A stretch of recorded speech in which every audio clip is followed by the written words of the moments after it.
In this video, you'll learn how to create sub-bullets in Google Docs. We'll go from making a basic bullet list to turning items into indented sub-bullets so you can organize your ideas more clearly.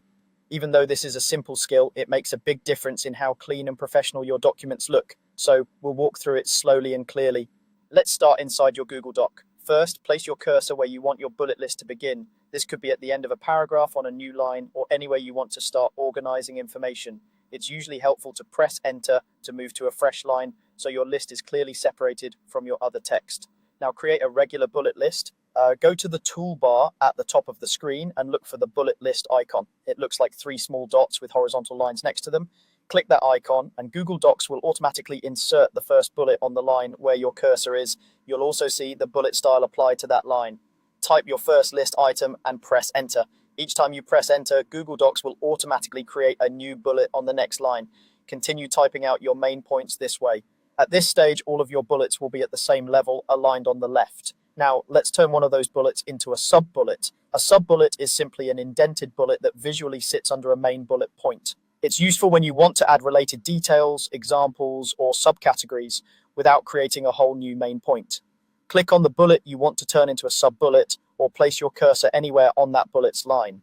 Then, on your keyboard, press the Tab key once. You'll see that bullet move slightly to the right. This indentation means it's now a sub-bullet of the item above it.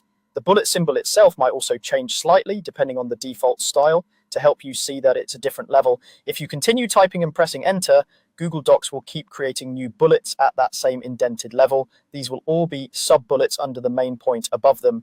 Use this to group related details together. For example, you might have a main bullet for a topic and sub-bullets for supporting notes or tasks. If you accidentally indent a bullet that you didn't mean to, or if you want to move a sub-bullet back to the main level, you can fix it easily. Click on that bullet and press Shift plus Tab together. This moves the bullet back to the left, returning it to the main level of the list. As you work, you can mix main bullets and sub-bullets to build a clear hierarchy. Main bullets for big ideas, sub-bullets for details. This structure makes long lists much easier to read and understand. That's all there is to it. Start with a regular bullet list, then use the Tab key to create sub-bullets and Shift plus Tab to move them back.